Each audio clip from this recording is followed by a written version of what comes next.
एक छोटे से गांव में श्री कृष्ण का मंदिर था और उस मंदिर के आंगन में श्रीमद् भगवत कथा चल रही थी।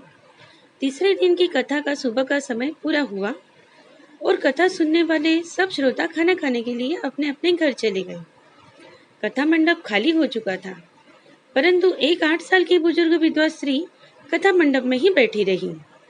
एक सेवादारी उनके पास गया और उनसे कहा, माँ जी, अब ये कथा शाम के 4 बजे से पुनः शुरू होगी। क्या आपको खाना खाने घर नहीं जाना? माँ जी ने सिर उठाकर उस सेवादारी के सामने देखा और रोते हुए बोली, बेटा, आज मेरा उपवास है। पहले तो सेवादारी को आश्चर्य हुआ कि आज कौन सा उपवास है। सेवादारी ने माँ जी से पूछा, माँ जी, आज किस चीज का उपवास है? आज कोई तिथि, वार, त्योहार ऐसा तो कुछ भी नहीं है, तो आज आपने कौन सा उपवास रखा है?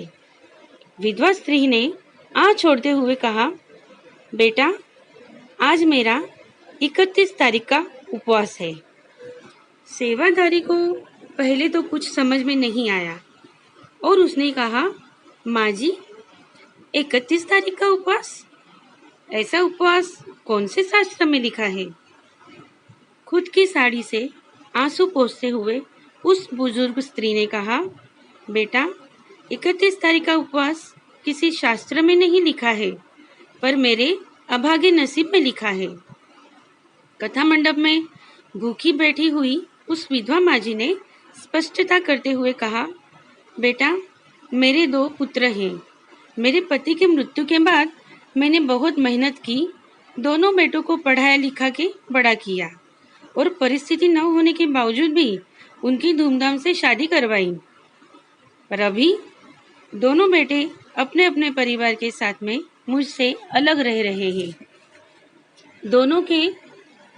दोनों को बहुत पढ़ाया, इसलिए वे गिनती करना सीख गए हैं और मेरी जवाबदारी दोनों ने आधे आधे हिस्से में बांट ली है। 15 दिन छोटे बेटे के पास और दूसरे 15 दिन बड़े बेटे के घर। लेकिन जिस महीने में 31 दिन होते हैं, उस महीने के आखिरी दिन उपवास रखती हूँ। और ऐसा बोलते ही उनका हृदय भर आया और वह माँ जी रोने लगी। दोस्तों, जिस माँ ने अपने संतानों के सुख के लिए जाने कितने दुख भोगे और अपना सर्वस्व अर्पण कर दिया, उस माँ की ऐसी हालत का जिम्मेदार कौन? हम जब छोटे थे तब एक स्तन से दूध पिलाने वाली माता को दूसरे स्तन पे हमने बहुत लात मारी है और इतनी लात खाने के बावजूद भी उसने हमारा पेट भरा। कहते हैं ना दोस्तों, घर में 4 जन का खाना हो और खाने वाले 5 जन हो तो सबसे पहले जो यह कहे कि मुझे भूख नहीं लगी, तुम सब खाना खा लो, वो माँ ही होती है। दोस्तों, खुद का पेट भरे या ना भरे, परंतु हमेशा पहले अपने संतानों का पेट भरे, वह माँ है। ऐसी माँ को किसी और के बोलने पे छोड़ देने का जान कैसे चलता होगा। दोस्तों, खुद के जीवन में इतने सारे संघर्ष करने के बावजूद बुढ़ापे में उसे दूसरा चाहिए ही क्या? 2 टाइम का भोजन और परिवार का प्रेम और उनका पेट और दिल भर देने की कर्तव्य सब संतानों का है। हम जब छोटे थे तब उन्होंने हमारी सारी जरूरतें पूरी की थी और आज जब उन्हें जरूरत है तो क्या हम उनकी जरूरत पूरी नहीं कर सकते?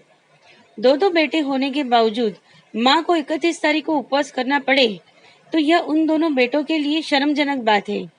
दोस्तों, तुम्हारा इस बारे में क्या मंतव्य है? नीचे दिए गए लिंक पे जरूर बताना।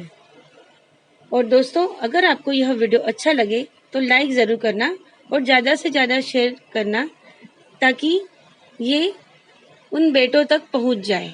धन्यवाद।